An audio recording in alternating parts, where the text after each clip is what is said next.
Hello, everybody, and happy Wednesday. It's so good to have you all here. I can't wait to talk about everything. This is so much fun to see everybody.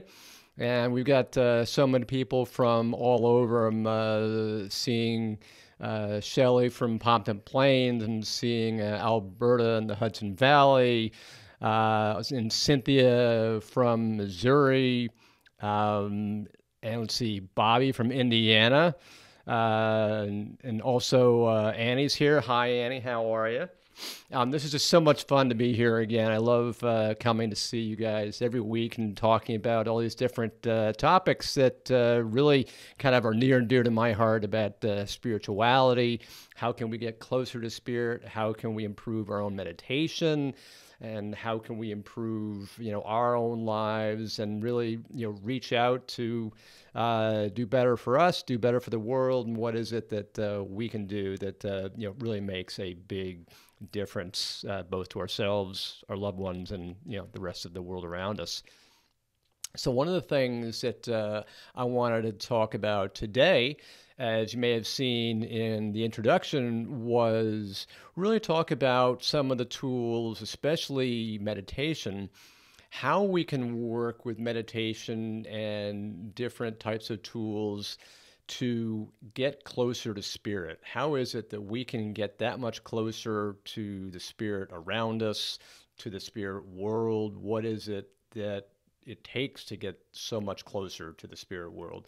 Because a lot of people think, oh, I can't do that. That's just not for me. I just don't know how to do that. I'm not sensitive enough. I don't feel spirit around me. That's for professionals or whatever. I venture to say no, anybody can do it. And that was why spirituality and meditation really go so closely. They're really hand in hand. And when you start to go into meditation and you start to really feel the benefits of meditation, then you really start to find out what it is that you're connecting with. In fact, I was recently writing about meditation and what it's all about and how meditation can improve connecting with the spirit. And that's just such a deep topic. We could probably talk about it for hours, but you only have about 30 minutes. So what I wanted to do is try to tie this up in a nutshell. So as you know, meditation is really just the practice of calming the mind. It's trying to get to a place where the mind is not zipping back and forth and it doesn't have, hundreds and hundreds of thoughts going back and forth, kind of the way the monkey mind does, right? Our minds are constantly going. We're constantly thinking, what is it that I got to do next? I got to pay the bill. I got to feed the dog. I got to take out the trash. The way our minds are always going. But if you can get to a place at some point during the day, maybe 5 minutes, right? Just 5 minutes, where you just put all that to the side and you start saying to yourself, okay, I'm just going to allow my brain to chill. I'm just going to calm down. I'm just going to think peaceful, calming thoughts. You don't have to silence your thoughts because your brain is active. You can't have zero thoughts. If you have zero thoughts, you'd either be in a coma or a grave somewhere. So certainly we don't want to do that. But what you can do when you're meditating is just acknowledge a thought that comes in, let it go out. It may take a little practice, but that's okay. Allow the thought in, let it go out. So just let them pass. And after a while, as you start to practice this, you're going to start to notice that, hey, these thoughts aren't bugging me quite so much, right? And again, this is a meditation practice, right? This is not meditation perfect. So it may take some time to get you to that spot where you're like, all right, I can calm down my mind. And the most important aspect of that meditation practice that I keep on highlighting is the fact that it's got to be consistent. It doesn't have to be long. It just has to be regular. It just has to be consistent. If you're doing this for, let's say, 5, maybe 10 minutes a day, then that's great. But each person's unique. Sometimes it may take somebody, a short amount of time to kind of get to that calm state where they can just chill themselves. Other people, it may take much longer. It may be more difficult. They may have more on their mind. They may have less focus. But again, it's the art of practice. It's the meditation practice where you practice focusing, you practice calming, you practice different mantras maybe. What is it that you want to focus on that's going to get you calm? Maybe you want to start thinking of, just start saying peace in your mind, or love, or light, whatever thoughts that you want to constantly get that feeling of peace and calm, and a relaxed feeling within your mind.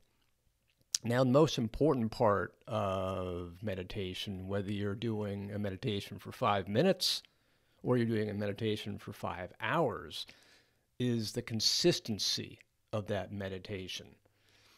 And that's really one of the most important aspects as we talk about spirituality and spiritual connection. How is it that you connect with spirit? Because it's the consistency of your meditation that's going to improve your meditation practice. Remember, I keep on saying this is a practice. So if you just do it 5 minutes a day, carve out a little bit of time. Some people are morning people, and they prefer to do it when they wake up, or maybe right after they've had their coffee.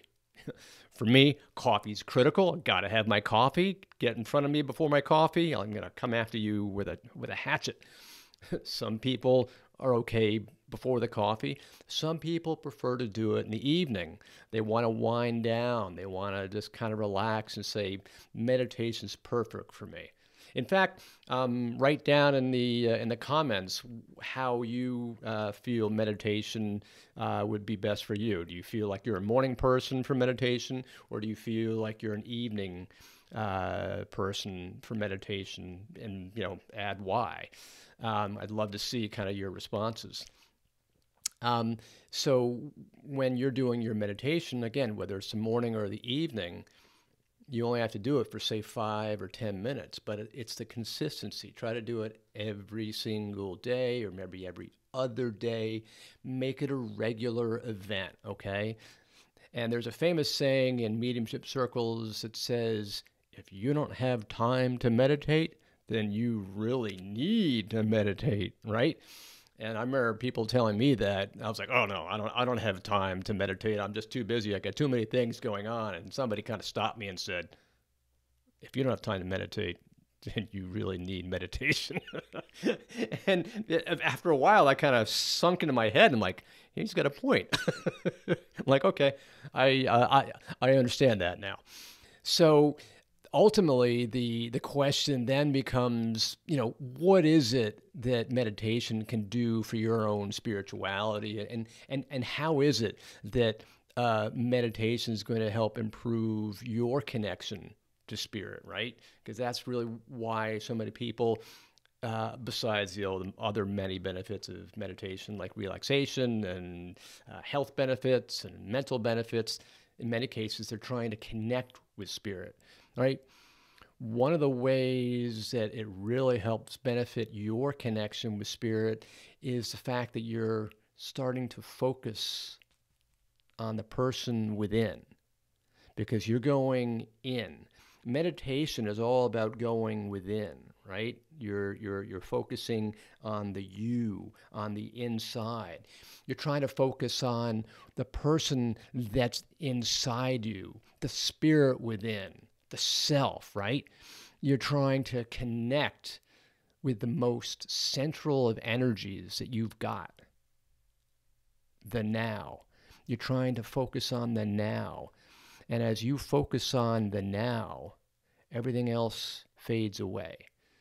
You really begin to understand that the only thing that you're working with is the here and now. So by focusing on the here and now, you're really ignoring anything that happened in the past, whether that was good or bad. And likewise, you're ignoring anything that might be happening in the future. Again, good or bad, right? So, by definition, there's nothing to worry about. You're just focusing on the here and now. Therefore, everything's just perfect. Everything's fine. Everything's neutral. You don't have a care of the world. There's nothing to worry about. You're kind of left in this blissful state of mind where there's no judgment. You're just sheer existence. You just are, right? Because you're focusing on the now. That's what it's all about. And as a result, time fades away to nothingness. It just becomes meaningless. And you're just left in the now. Because you're focusing on yourself. You're focusing on the here and now. You're focusing on the center, is your centeredness. And it really works when you really get into like this mantra, right? You're totally just zeroing in on yourself. And I'll describe some things that happened to me recently when I went that direction, and how it really affected me and my connection with spirit, because that was huge. So once you get into that state of being in the now, you're really connecting with the true essence of you. It's your inner spirit. It's your true self. Your ego mind is falling away. Time is falling away. Worries and cares are falling away. And so you're really, truly figuring out the essence of you. And you're feeling the essence of you, the essence of your creator, and it's true love that you begin to connect with. And as a result, you start to feel yourself expand. Because you begin to realize now that as energy, you're just limitless. You're only energy, right? And so now as pure energy, we begin to realize that we don't have any limits. We can expand beyond the physical. We can connect with all that is, everything that's around us. We can connect with other energy, right? We can connect with the spirit energy that surrounds us, because we're spirit energy inside ourselves. And as you do that, an amazing thing begins to happen. Your energy blends with spirit energy that's literally sitting and sharing the space all around you. Now here's a note. Everybody thinks, oh, well, spirit's way out there, either in the clouds or they're somewhere off in the distance. When in fact, spirit energy is just interpenetrating our energy just at a different dimension. They're sharing our space. So spirit is here with us all the time. We just don't realize it because we can't see them, smell them, know them. It's a different dimension altogether. So as your spirit energy connects with the spirit energy around you, you start to feel that blending of the energy and the tingling. It feels like sort of like a tingling, effervescent champagne-like blanket just begins to wrap around you. For me, it wraps around my arms. I feel like there's this energy up and down my arms. It's getting wrapped around me. It's this beautiful, tiny little champagne bubbles going up and down my arms. In fact, I can feel it right now. And it's not like goosebumps, because goosebumps are bigger. They're more intense. This is like light, really this beautiful sensation. You know, there's somebody. It's kind of like, you know, when the hair stands at the back of your neck when you know somebody else is in the room. And you're just like, I know somebody else is here. You don't even have to turn around. That's the feeling. You know something's there. That's the energy you feel. Some people, they'll feel it on a hand or an arm or a leg. They'll feel it somewhere, or they'll feel a coldness, or they'll feel an energy shift in some way. But whatever it is, there's some marker. There's some signal. There's some call sign, if you will, that spirit's blending with your energy, blending with your aura, and you'll feel it and you'll know it's there. Everyone's got different sensations, but eventually you begin to feel it. You begin to notice it. You begin to realize that you're connecting with spirit, and it's just a beautiful thing. Now, the big issue is don't rush it. It's going to take time.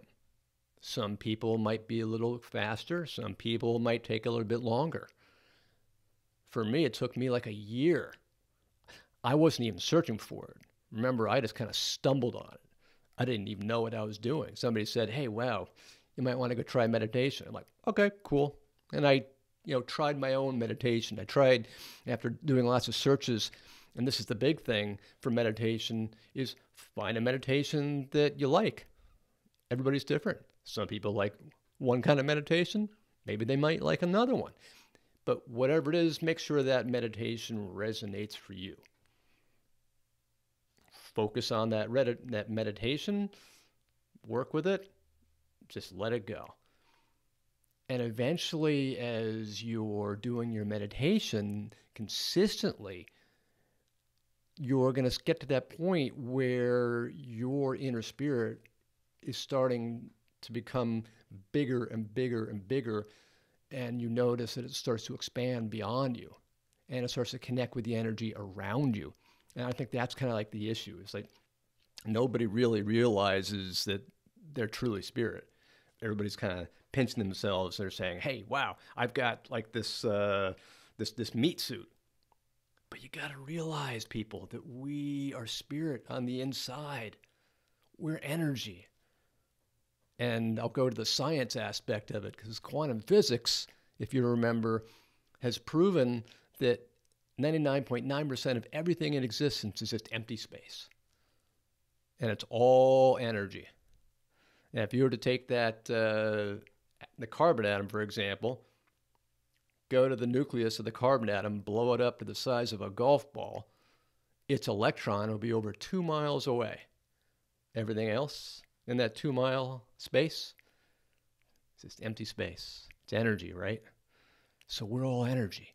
The chairs we're sitting on right now, the skin that we've got, the clothes that we've got, we perceive it as material things, right? So we're here in the material. We're like, okay, we're dense, right? We're energy. We're just pure energy. So we are the illusion. Spirit is the reality. I mean, if that's not enough to make your head spin. The first time I heard that, I was like, what? Oh my God. But yes, that's what we are. We're truly energy. And so when you're in that meditation and you're really trying to go deep within, focusing on your energy, focus on love, focus on peace, focus on light, focus on kindness. And all of a sudden, you just start to feel your energy just begin to expand, because you're no longer focusing on the material here and now. You're going way beyond that. So those are some of the most beneficial focal points that you can really work with, is to expand that and just keep on going with that. Choose any kind of guided meditation, again, that resonates with you. There's no right way to do this. It's all whatever resonates for you. And if you are able to do it with a meditation that calls to you, then that's great. Whether it's music or it's silence or it's a special guided meditation, whatever it is that works for you, great. Because there's no right way. It's whatever works for you. And again, know that you're a spirit.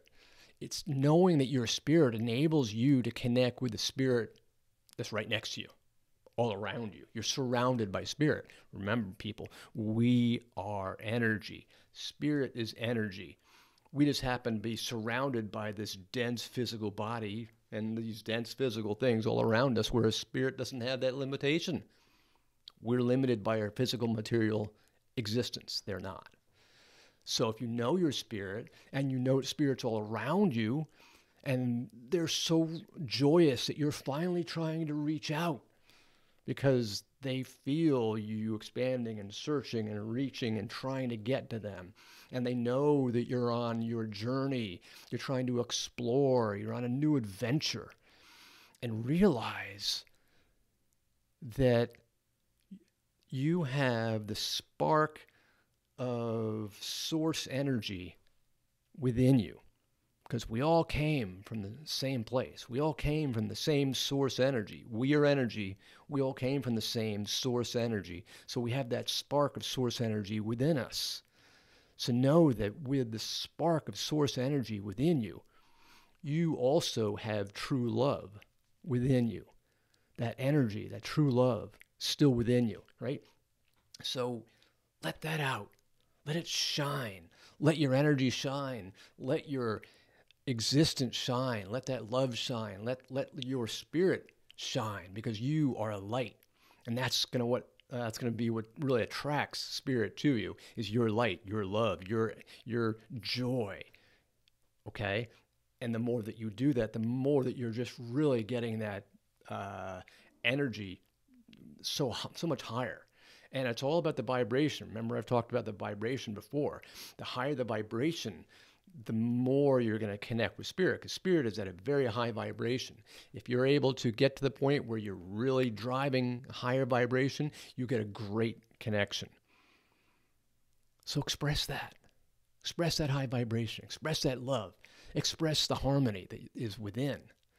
And so try to go in peace and allow your light to shine outwards, while you're likewise receiving the light that's shining from above and coming in from around you. You'll feel it. You'll know it. It's always there. So one of the things that's so important, as I was kind of talking about, is, as we're able to connect with spirit, the best way to do this is to really work with your own spirit. When I do a mediumship reading, for example, one of the best ways that I'm able to connect with spirit is to first realize I am spirit, and I'm expanding my spirit and feeling spirit blending with me, and realizing that there's so much more out there. And as I allow my spirit, and I allow my love, and I allow my connection to really blend with spirit, it's just most infinitesimally great experience. And in so doing, what I wind up experiencing is that communication with the spirit world, and they start giving me all kinds of information. I can feel their personality. I can feel their thoughts. I can feel different aspects that make me see things, hear things, know things. And that's where we start to get spirit communication, for example, in a mediumship reading. And that's the information I'll just start to relay to people. So it's just me expanding the spirit, and it's doing what we were just talking about a second ago. So let me kind of hold it there for the moment, because I know we've got a lot of questions. So let me go to some of your questions and comments here. And Shelley's mentioned it, that she's been saying it's like calming seems to be kind of problematic lately. Absolutely. And again, everyone's going to have different times in their life, whether their challenges are going to be that much more of a blockade, if you will, trying to meditate. But I would use the argument about when I was saying, if you don't have enough time to meditate, then you need to meditate. I would make the same argument. If you are having struggles in your life, and the struggles are blocking you from meditating, that means you need to meditate even more. Because the more struggles you have in your life, the more you need to meditate. Because let's say you're all busy, or you're all frustrated, or you're all concerned or upset. What does meditation do? Meditation calms you. It adds peace, and it adds love. So what better way to kind of smooth over the bumps of the struggles in life, right? So that might be something to consider. And Karen's mentioning that it's got to get some sleep, all stressed out, coming as soon as the lights are out. Yep. So what else? See, we've got Eileen mentioning loves the tranquility. Good. I'm glad you're finding this tranquil. It's just such an exciting topic about this. So one of the things that's like so important is to really focus on what is it that you're connecting with and you're loving so much. And Algra, hi Algra, how are you? Algra's mentioning that one of the main issues that she's got is that she doesn't really know what she's supposed to feel while you're meditating. Great question. Great issue. There is no one size fits all. You're not supposed to feel anything specific. Everybody's different. Some people feel calm. Some people drift off into some la la land. Some people see things. Some people just get very relaxed. The one thing I would compare it to would be, when let's say you're driving a long distance, let's say you're on the highway and you're going, to some long road trip, right? You kind of zone out when you're driving. You're not really paying attention to what's going past you. You're just like on this monotonous road. Maybe an hour goes by. You're like, whoa, where'd that hour go? You were just meditating. You didn't even realize it. It's the state of your brain waves, and we can go into the science of what meditation actually does to your brain waves later. But it's the fact that your meditation is moving your awareness from the hyper concentrated state to a place somewhere else. You're no longer focusing on everything that's right in front of you. It's not like your hyper conscious, hyper analytical, hyper logical mind is in control anymore. That hyper conscious mind has just been replaced by a mind that no longer is focused on its awareness. It's like daydreaming. It's the perfect example of daydreaming. Remember when we were in grade school and it was like springtime or early summer and we're just waiting. It's like a Friday afternoon and you're like staring out the window and you're like, I can't wait to leave school. Your mind is not in that chair. Your mind is already looking out the window, imagining what you're going to do for the weekend. You're somewhere else. You can hear the teacher going, wah, wah, wah, wah, wah, wah. In fact, maybe you don't even hear the teacher, which is why we all got in trouble, right?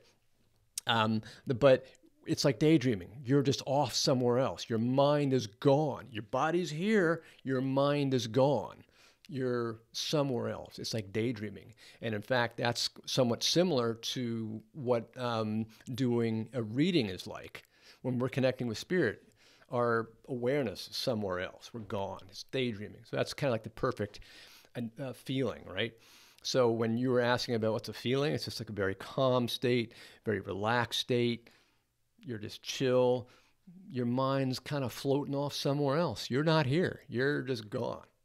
So I would compare it to daydreaming, if that kind of sums it up for you. I hope it does. And again, it is different for everybody else.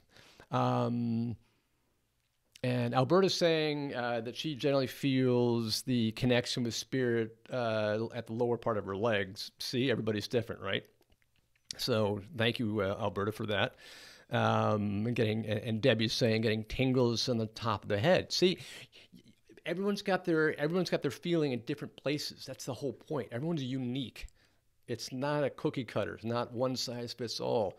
It's wherever spirit connects with you, right? And so it's really something that's very, very specific to each person. And sometimes you'll know exactly who it is. They'll make themselves known. Other times you won't. Because it's like Alberta's saying, could it be my dad? It could be. But it could also be other loved ones that are trying to come to you. It's not going to be any random spirit that you don't know. Because spirit comes in with love. And spirit comes in with healing. And it's people that are trying to send their love to you and send their healing to you. And so they come with a need, their own need to share their own emotions and their own love. Let's say, for example, a parent wants to connect with their daughter and tell them how much they love their daughter. Okay? That's their need. In fact, that's often what happens when a loved one comes through in a reading. They come through because they have the need to come through to tell their loved one here in the physical that they love them. So it's the same idea. That's what you may be feeling. You may be feeling a loved one who is trying to come through to you and say, knock, knock, knock. Hey, I'm here. I love you. Or maybe it's a spirit guide. You have to investigate.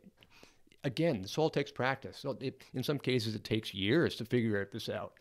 And kind of go into the concept of spirit guides, some people say, well, I want to know who my spirit guide is, and I want to know their name, and I want to know, I want to know, I want to know. You may not know for a long time until the spirit guides figures that you're ready to know. And they have far greater intelligence than we do because they're not limited. We're the ones with the ego. They don't.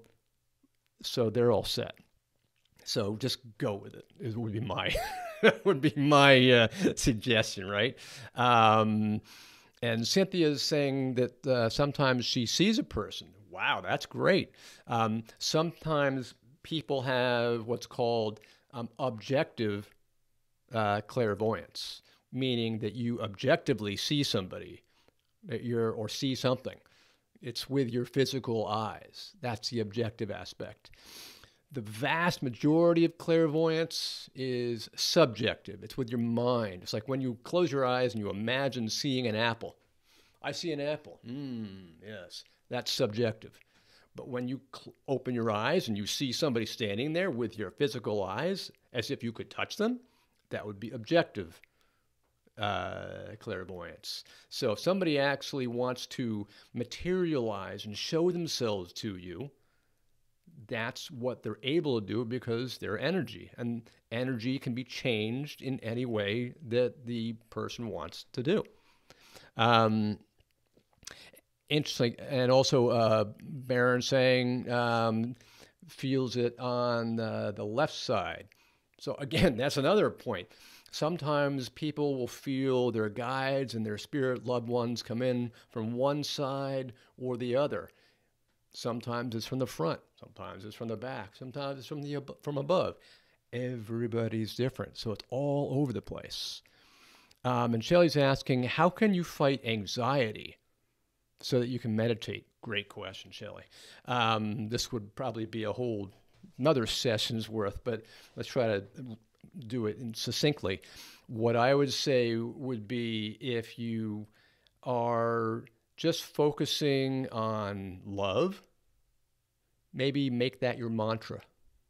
As you start to focus on love from spirit, love from source energy, love from your guides, love from all those around you, love of your own spirit within. As you start to focus on that, you'll start to feel the vibration within you and around you start to go up. And again, what you put out is what you receive back. It's a law of attraction, right? You become a magnet. So if you put out thoughts of love, you receive thoughts of love and you receive love. The more light you put out, the more light you get back. The more love you put out, the more love you get back. So start thinking of love, and you just start getting this incredibly overwhelming feeling of love back. And you get surrounded by love, and it's just like this blissful state. And what the concept of focusing on a mantra does, it brings you back to the here and now. It brings you back to one focal point that I was talking about before, where everything else falls away. The past falls away, the future falls away, and you're brought to the blissful now, the eternal you. So if you have one focus, one mantra, make it one mantra. Whether that's love, whether that's light, whether that's peace, whatever word or mantra works for you. Again, everybody's different. Some people use some of the famous Indian mantras like Om Mani Padme Om, or they just say Om, or Hare Krishna, whatever it is. You know, it's whatever it is that resonates with you. Everybody's different, okay? So that's all I can say about that. Hope that helps. What else? What else? What else? And I see Anne Marie. Hi, Anne Marie. How are you? Oh, wow. Alberta, you went to Lilydale. Great. You started feeling that tingling at Lilydale. Awesome. Great to hear that. Lilydale is full of energy. I haven't been to Lilydale myself, but I so desperately want to get there at some point. I think it's like 6 hours away from me, so I'm like, I don't know. But one day I'll get there. And let's see, what else? Oh, Debbie's saying always say a prayer before meditation. You know, some people say that because they feel they want protection. That's fine if that makes you feel good, but also know that so long as you're putting out feelings of love and light and peace, there's never anything that you would need protection from. Because, again, what you put out is what you receive back. If you're putting out light and love and peace, and you're just acting as a normal human being, then that's all you're going to get back. And I'll touch briefly on the concept of the fact that we all have free will, and that there's a universal law stating that spirit cannot interfere with our free will unless we invite them in. That's our free will. There is a universal law that states they cannot. They cannot interfere with it. Sometimes, like with a Ouija board or some other game, inadvertently, we might invite them in, but we don't even realize we're doing that. So it's either inadvertent or it's intentional, where somebody intentionally tries to bring somebody through of a lower vibration. But it's really that is honestly actually quite hard to do. I've never tried it, never going to try it, never going to do it myself, but most people who were just kind of walking around the everyday streets, it's not going to happen to them. And the example I used, I think I might have used previously, was if you were to go to an ATM to get cash, right? And you saw a guy standing, lurking in the shadows right next to the ATM, wearing a hoodie, looking mighty suspicious. Would you walk to that ATM and get cash knowing that guy was standing right there? No, you wouldn't. You'd go off and go to somewhere else. You go to some other ATM, right? Or wait till the guy leaves. Your free will states that you can either interact with him or you can choose to go somewhere else. Most people would choose to go somewhere else, so they do. It's our free will, and spirit cannot interfere with that. So you honestly don't really need the prayer protection, but if it makes you feel good, by all means do it.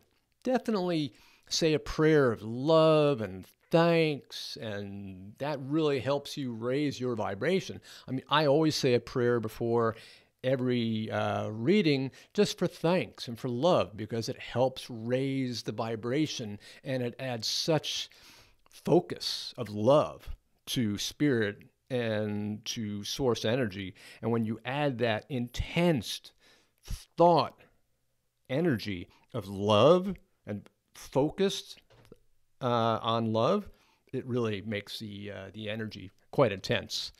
So that might be something to help you out. And let's see, Jill is mentioning something here that when she was a child, wide awake, saw somebody. You weren't dreaming, have no idea who it was. You bring up a great point, Jill. What happens quite often is that uh, children will frequently see or interact with spirits as if they're standing right there, like it's their parents. I know I was always interacting with spirit, and I always thought they were just my playmates. And you'll see children do that all the time.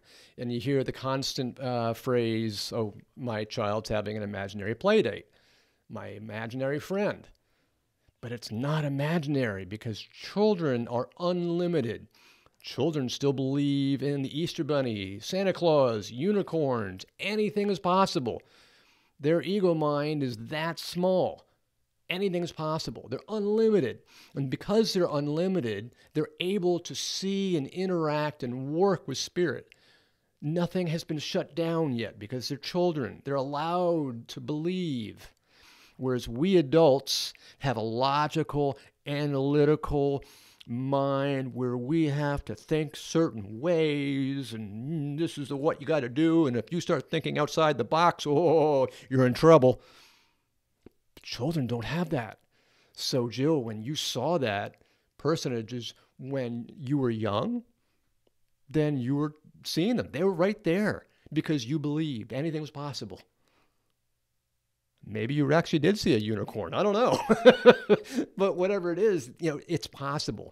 It's something where children can see it, and then when they get older, their analytical, logical mind kicks in, and all that ability just kind of like floats away.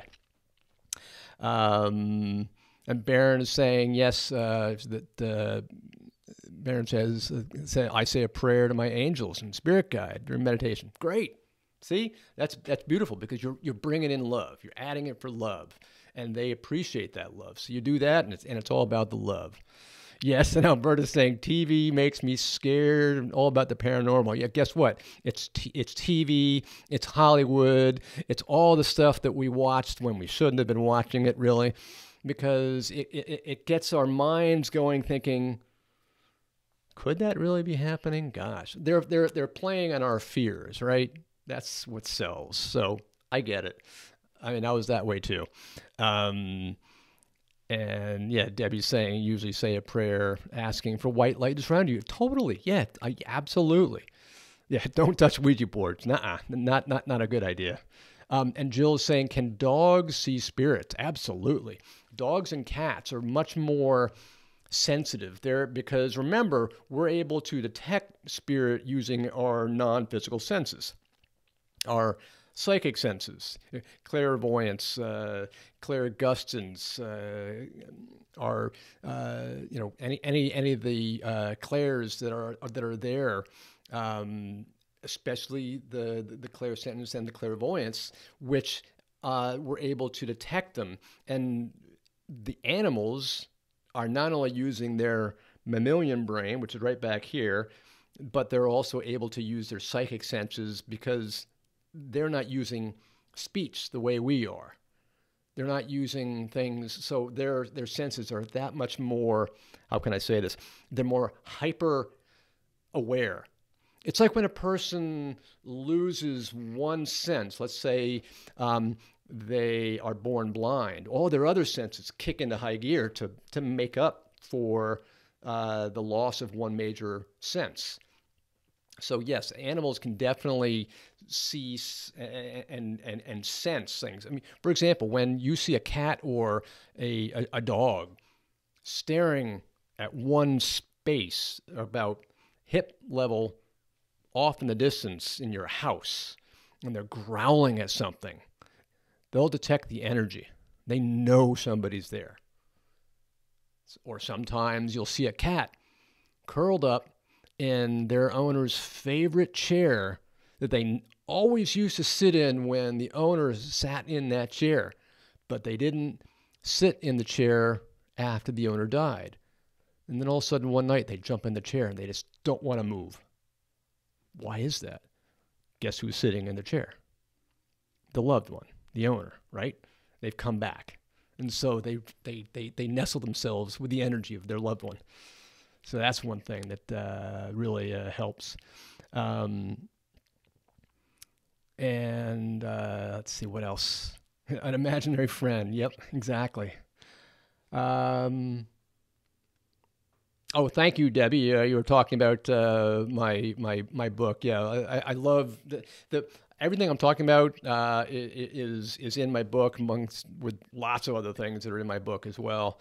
But yeah, take a look at that because it's what one of the things that's so great about that book when I wrote it was I was just like saying, I wish everybody knew about it. I wish everybody was able to have that awareness. And that's kind of like my whole campaign in the world right now is kind of, I wish I could raise a spiritual awareness and consciousness of the entire world, of all of humanity. Wouldn't it be great if everybody in the world suddenly goes, oh, yeah, I know about spirit. I know how to connect with them. Yeah, my grandmother, I communicate with her all the time. I'm aware of her. Yeah, wouldn't it be great if people in the world were able to kind of nod their head and say, yeah, yeah, I totally get it. But unfortunately, the vast majority of people on the planet have their heads in the sand, or they don't want to know it, or they are so indoctrinated in some belief, whether that's a religious belief or a social belief or some kind of belief, that it cannot be real, right? They're so materialistic that, oh my God, it really just kind of disturbs them. And also, if you were to have that belief of spirit, can you imagine what would happen to world peace? Would there be wars? I don't think so. Maybe there'd be a lot of disagreements. I don't think we'd have quite the battles and things that are going on right now. But I've been, carrying on too long. I've been going on a little bit farther. So one of the things I wanted to touch on just before I left was I wanted to let you all know that towards the end of February, I think February 23rd or 24th, or both of those dates, I'm actually going to have a little class all about spirituality, how to improve your intuition, how to improve your ability to connect with the spirit, how to improve your own spirituality. And it's really going to be something that I hope a lot of people come to just to, hear what we've been talking about today, to try to really get themselves a little bit more aware, get themselves a little bit more to understanding so they can kind of get themselves to another place. And this is really the name of the class. It's how to improve your intuition and spiritual awareness. And on the bottom of it is the website where you'd be able to register for the class. It's a free class. It's class.montclairmedium.com. And what you'll see there is something where you're really just focusing on where you're able to connect with your spirit and everything else. So let me see if I can bring up what the screen would look like. There it is. And as you go onto that screen, this is what would happen if you went on to the website. It's just basically tells you what it's about, what it looks like, if you wanted to reserve a spot in the class, why it matters, must attends, and just sort of a little invitation for me. So that's kind of what it looks like. And that's the title, that's the class. And so if you're so inclined, please join me at the end of February. I want to say the 23rd, 24th. I'll probably be sending out invites for that. Ought to be a lot of fun. It'll be probably around 6 o'clock or so. So take a look. And if that's something that is of interest, love to have you there. Love to, have you join me. Laura's asking, is this in my newsletter? I will add this in my newsletter, and it has been something I've been kind of referencing. That's the one I've been referencing. So this is something that I'll make sure that people see, obviously, before it happens, so that they'll be able to sign up in advance. Because I think there is a limitation to the number of people that can sign up, but hopefully we'll get everybody in. Are there any questions that I can answer beyond those that have already been asked? And actually, I see one from Jill here saying, how can I be more in tune to the signs from my loved one who passed away 5 months ago? That's a great question, and that's definitely something we're going to cover on the class. But it's all about tuning in. How are you tuning in to your loved one? And that goes right to what we were talking about before. Are you able to focus on first your own spirit within before ever connecting with the spirit without? Because Gordon Higginson, who was arguably the best medium of the 20th century, said that before you can connect with spirit and the spirit world, you have to connect with the spirit within. And when you begin to feel your own spirit and know that you are spirit, you begin to feel your own spirit expanding, and you feel that blend. When you feel that blend, that's when the magic happens, because it's that blending between your own spirit and the spirit around you that allows you to know that they're there. It allows you to know what they're trying to communicate. Because if you're just thinking that you're a human being, a physical body, then that's the barrier that's literally going to prevent you from connecting with spirit. But if you realize and start thinking, hey, I'm not a body, I'm a spirit, immediately you begin to realize how much easier it is to connect. There was a great French philosopher that said, we are not human beings having a spiritual experience. We are spiritual beings having a human experience. Remember, we're spirit. We come from the spirit world. We incarnate to learn lessons. We take on a body to learn those lessons. And then we go back to the spirit world and then do it again. This is the Earth School, right? We're just going back and forth and back and forth. And we keep on learning our lessons time after time after time. So just know we're all spirit, okay? And let's see, what else? Larissa is asking, any recommendations on what guided meditations are good to help connect with past loved ones? Great question. Yes, you're talking about chakra meditations and self-love meditations. Definitely some of the meditations that are focused on really raising the power, sitting in the presence of spirit. If you find meditations that say sitting in the power, listen to those. I know there's one that is really well known. And actually, there's several I can think of on YouTube. So I would just go onto YouTube in general. Go onto YouTube, type in sitting in the power meditation, and a whole bunch of them will come up. You'll see one from Martin Twycross. I can think of at least 3 or 4. Sit in those.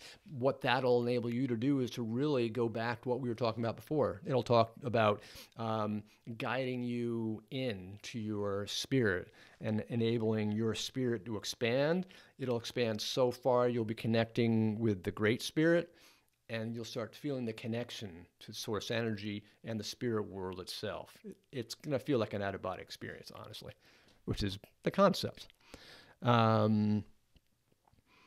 And Cynthia's saying she's been trying to find a mentor. There are a lot of good ones out there. So if there are any other questions, let me know. Otherwise, I've been going on almost an hour. Holy smokes, how did that happen? That was clearly not intentional. But I think what I'll do is leave it there unless there are any other questions. And I hope to see you next week where we'll talk about some more spiritual topics and see how we can, get ourselves closer to spirit. So thank you again, and I'll see you next week. Bye for now.